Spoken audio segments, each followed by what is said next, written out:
Please read the question tag. Yes.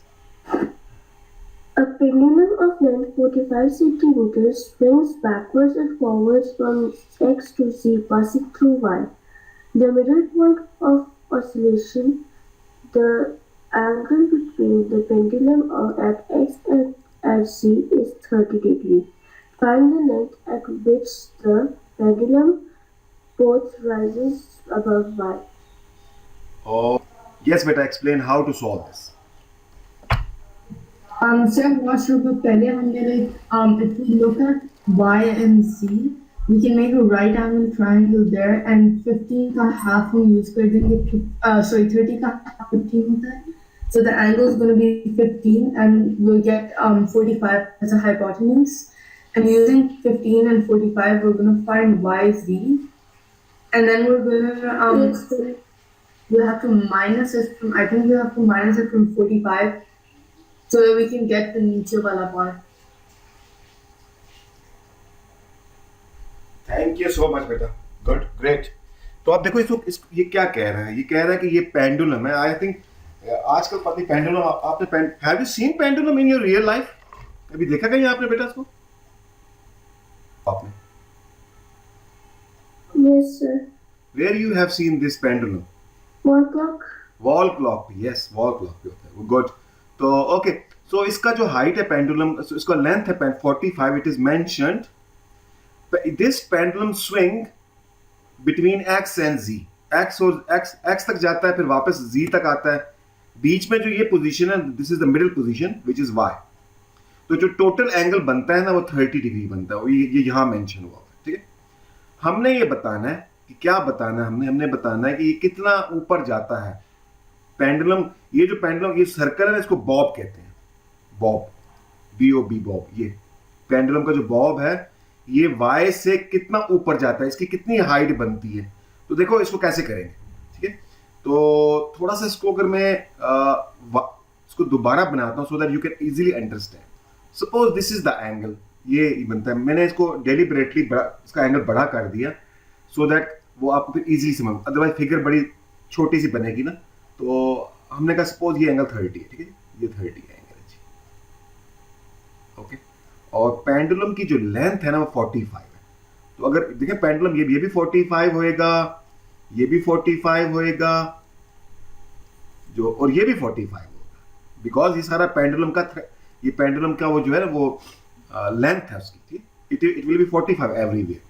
अच्छा बेटा, आप देखो कह रहा है कि find the height in which pendulum bob rises above y. y से, ये y है, y से कितना ऊपर जाता है. ठीक है, अब इसको मैं क्या करूं, I will draw it with red colour. देखो बेटा, आपने क्या करना है, यहां से पेंडुलम ये हो गया हमारा, ये z है. ठीक है, let me right, this is z, this is y. तो जितना z, जितनी हाइट पे, जब वो y से z पे जाता है तो उसकी कोई हाइट होगी, वो सेम हाइट उसकी y से x पे भी होगी. तो अगर y से x पे जाता है तो सपोज ये 3 सेंटीमीटर ऊपर हो जाता है, तो y से z पे जाएगा तो उधर भी 3 सेंटीमीटर ऊपर होएगा. तो अब मैं क्या करूंगा, मैं आई विल ज्वाइन दिस. मैं यहां इसको मिला देता हूं, यहां से यहां लाइन ड्रॉ करता हूं. y से, ये y से z, ये लाइन यहां ज्वाइन हो गई, और वहां से मैं ना इसको ज्वाइन करता हूं, ये you exactly the horizontal line, बल्कि यहां तक ज्वाइन कर लेता हूं. तो देखिए बेटा, आप देखो यहां से कि ये जो इसकी हाइट है ना, अबव वाई से कितना हाइट पे, जब ये जी पे जाता है तो इसकी कितनी हाइट बन जाती है. तो ये इसकी हाइट है, दिस इज द हाइट. इतना ऊपर हो जाता है ये. ठीक है, ये अपनी इस जगह से कितना ऊपर हो जाता है, यहां इतनी हाइट, इतना हो जाता है ऊपर जब ये जी पे जाता है. तो ये हमारा. अच्छा, अब गर्ल्स, अब देखिए यहां से और क्या हमारे पास इंफॉर्मेशन है. अब हमने ये बताना है. ठीक है, तो ओके, तो कैसे करेंगे इसको. अच्छा देखिए बेटा, ये दिस टोटल एंगल इज 30, तो ये एंगल 15 हो गया, हाफ हो गया ना. This is 15 degree. ओके, तो this is the right angle triangle. ये भी राइट एंगल ट्राइंगल है, ये भी 30 है. ठीक है, तो अब हम क्या करेंगे कि हम ये करेंगे कि इस ट्रायंगल से हम ये वाली लेंथ फाइंड करेंगे। कौन सी लेंथ फाइंड करेंगे? हम ये वाली लेंथ फाइंड करेंगे, ये वाली, सॉरी, ये वाली length we will find this length. Very good question. ये वाली लेंथ फाइंड करेंगे। जब ये लेंथ आ जाएगी तो ये टोटल लेंथ 45 है। This is total length 45। ये पेंडुलम की टोटल लेंथ 45, ठीक है। तो जब हम ये लेंथ फाइंड कर लेंगे पर्पल वाली, तो 45 में से माइनस करेंगे तो हमारे पास ये एच आ जाएगा। तो इस तरह से करेंगे, we will solve it like this, ठीक है। तो चलो अब करते हैं। तो अब मुझे कौन बताएगा कि यहां पर कौन सा रेशियो अप्लाई होगा? यूजिंग सोखाटोवा, SOH, सोखाटोवा, ये यू शुड नो दिस ना, ये सोखाटोवा को याद होना चाहिए। देखो हमारे पास हाइपोटेन्यूज है ना, जब हम हाइपोटेन्यूज यूज करेंगे तो फिर टेंजेंट तो आउट हो जाएगा, बिकॉज टेंजेंट अप्लाई करते हैं जब हाइपोटेन्यूज को हम यूज नहीं करेंगे। तो हम तो हाइपोटेन्यूज यूज कर रहे हैं तो टेंजेंट तो आउट हो जाएगा। तो we have two options, sine और कॉस। तो देखिए ए तो कॉस के अंदर आता है, तो हमारे पास ए है तो कॉस लगेगा। cos 15 degree is equal to adjacent, which is x, over hypotenuse, which is 45। तो क्रॉस मल्टीप्लाई x क्या हो जाएगा? 45 यहां पर नीचे है, उधर ऊपर आ जाएगा।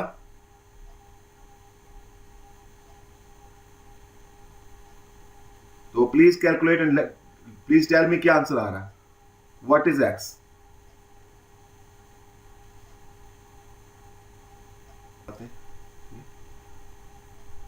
So it is 43.7. So up to 3 significant figure, 43.7.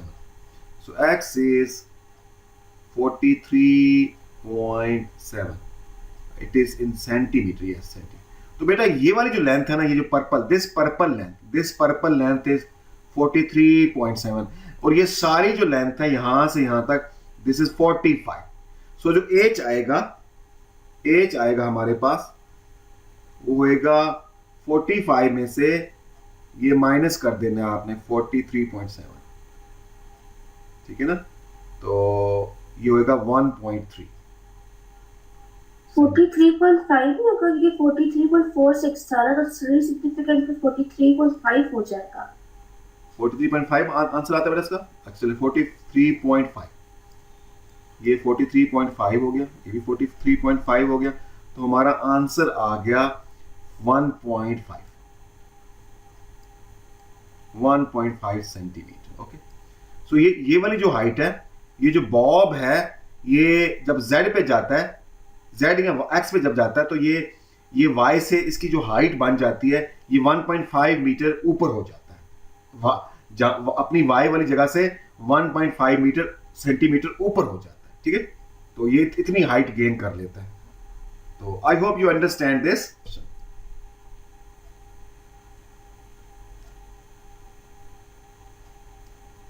Of length 2.5.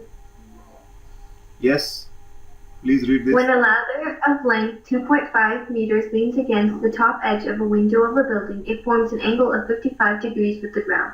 When the ladder leans against the lower edge of the same window, it forms an angle of 38 degrees with the ground. Find the height of the window, giving your answer in centimeters. Well done, thank you. So अब देखें, we will draw this figure first, ठीक है। ये थोड़ा सा it's a good question।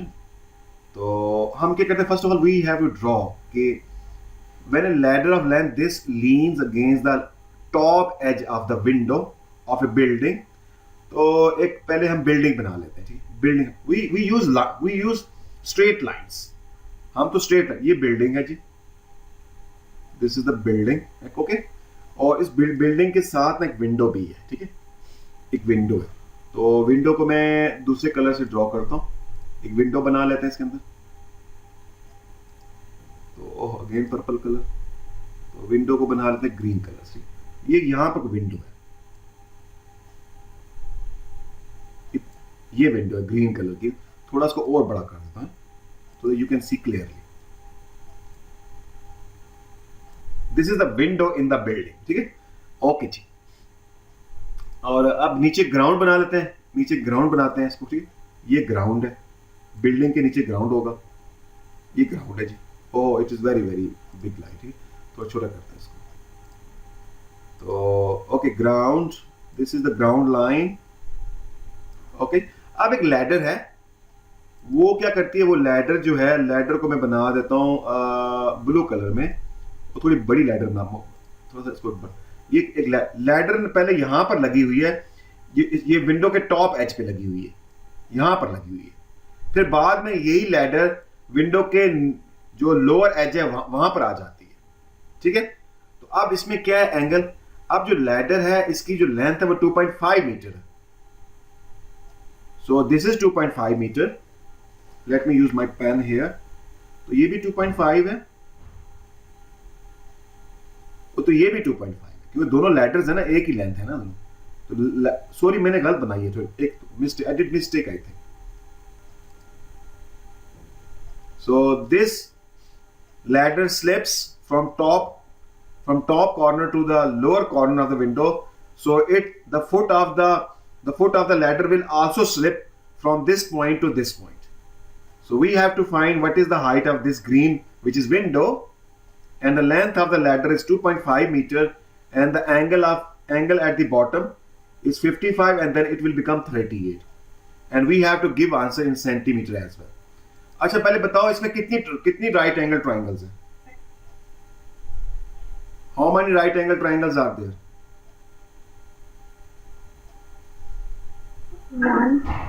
One है? नहीं, इसमें 2 हैं, इसमें 2 राइट एंगल ट्राइंगल्स है ना। एक तो ये इस ऊपर वाली लैडर के साथ है, एक दूसरा नीचे वाली लैडर के साथ, 2 राइट एंगल ट्राइंगल्स है, ठीक है। तो देखिए हम क्या करेंगे, दोनों right angle triangle, we take both right angle triangles one by one। तो चलो हमने ये फाइंड करना ना, हमें तो ये फाइंड करना है, ये वाली साइड फाइंड करनी है, ठीक है।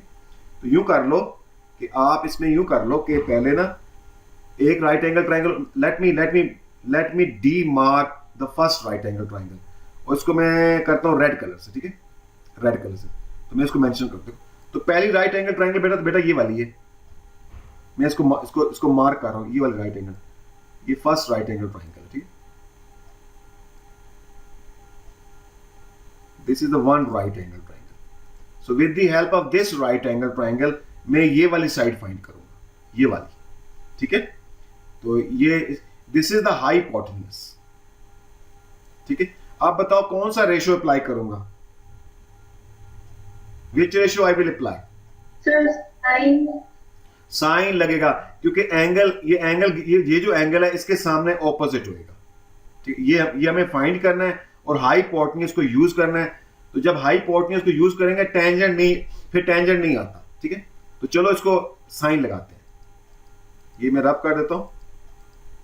तो ये एक्स फाइंड करेंगे, sine. So let me use sine, तो यहां लिख देता हूं। सो यहां पर साइन, एंगल इज 55, ठीक है। 55 is equal to X over 2.5, ठीक है। अब ये एक्स क्या हो जाएगा, 2.5 मल्टीप्लाई साइन 55, ठीक है। तो ये कैलकुलेट करो, बताओ क्या आंसर है बेटा इसका answer? Sir, 2.0. 2.0. What is the unit? Meter. Meters, yes. तो देखो बेटा, आप मेरी बात सुनो, आप जो है ना ये 2.0 आ गया, ठीक है। तो लेट मी राइट 2.0, कहाँ लिखूं, जगह नजर आ जाएगा आपको, ठीक है, यहाँ लिखता हूँ। ये जी 2.0, बस 2 लिख देता हूँ मीटर।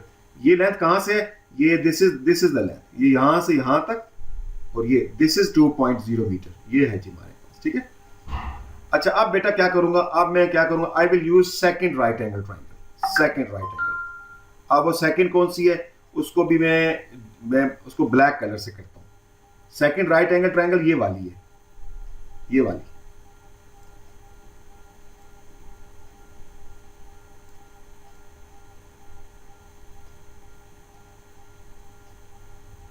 ये वाली राइट एंगल ट्रायंगल सेकंड, ठीक है।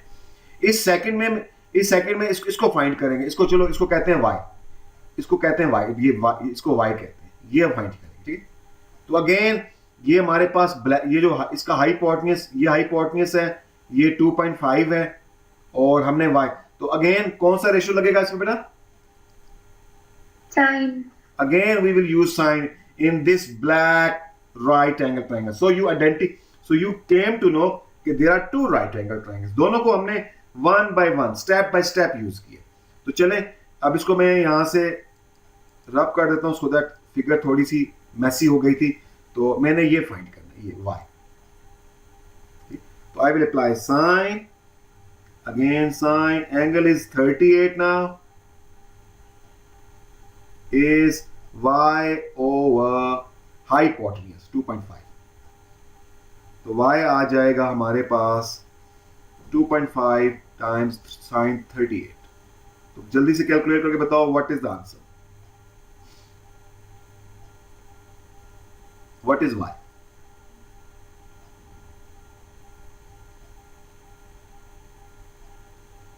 जी कैलकुलेट करके बताएं क्या आंसर है।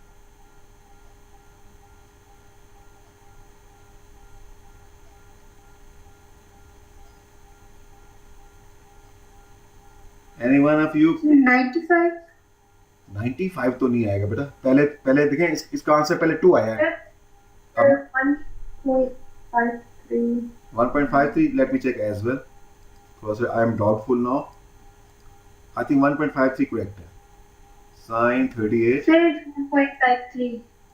जी 1.53 which is 1.54, 1.54, ठीक है। हमने 3 सिग्निफिकेंट तक बताना होता है, तो ये 1.54 है और ये भी मीटर के अंदर है, everything is in metre. Okay, अब what is the height of the window, कैसे ये कैलकुलेट कैसे करेंगे, हाउ टू कैलकुलेट दिस? जी बेटा कैसे करेंगे? Sir, 2.0 minus 1.5. हाँ जी, यस, ये जो हाइट है ये 2 है, ये सारी हाइट बिल्डिंग की हाइट 2 है, उसमें से जो लोअर पार्ट, बिल्डिंग का लोअर पार्ट है वो वाली हाइट माइनस करनी है, तो आप इस विंडो की हाइट आ जाएगी। तो फुल बिल्डिंग की हाइट है दैट इज 2, उसमें से उसका लोअर पार्ट 1.54 है, ये माइनस कर देंगे तो हमारे पास क्या आंसर आएगा? हमारे पास विंडो की हाइट आ जाएगी। So that is 2 minus 1.54। तो कैलकुलेटर यूज किया करें, मेंटल मैथ यूज नहीं करना। 0 पॉइंट, तो ये हमारे पास हाइट आ गई है 0.46, इट इज इन मीटर। आप क्वेश्चन को देखें, क्वेश्चन में लिखा हुआ है giving your answer in centimetre. तो क्या करूंगा इसको, मीटर को सेंटीमीटर में कैसे, इसको सेंटीमीटर में क्या करूंगा, मल्टीप्लाई करूंगा 100 से, बिकॉज एक मीटर में 100 सेंटीमीटर होते हैं। तो मेरा आंसर आ जाएगा, मेरा आंसर आएगा कितना आएगा आंसर? देखिए 100 में 2 जीरोस हैं, तो ये डेसिमल 2 स्टेप्स राइट पे चला जाएगा, तो 46 सेंटीमीटर बन जाएगा। तो height of the window is 46 centimetre. This is how we can calculate the height of the window. So this was very excellent question. Please note it down. You can see this is the syllabus of second term. Okay, girls? So देखें we have ये देखें हमने ये we are studying trigonometry. Oh, it is over here. So okay, we spent 2 weeks, more than 2 weeks. I think we have to spend 2 weeks. 2 weeks were reserved, but we have spent more than 2 weeks. So 1, 2, 3, 4, 5 weeks are reserved for this mensuration, but we will cover this mensuration. We'll try कि 2 से 3 weeks में ये हो जाए। उसके बाद हम क्या करेंगे, we will do revision of the past papers. तो इस तरह आपकी प्रैक्टिस हो जाएगी पास। तो थैंक यू सो मच।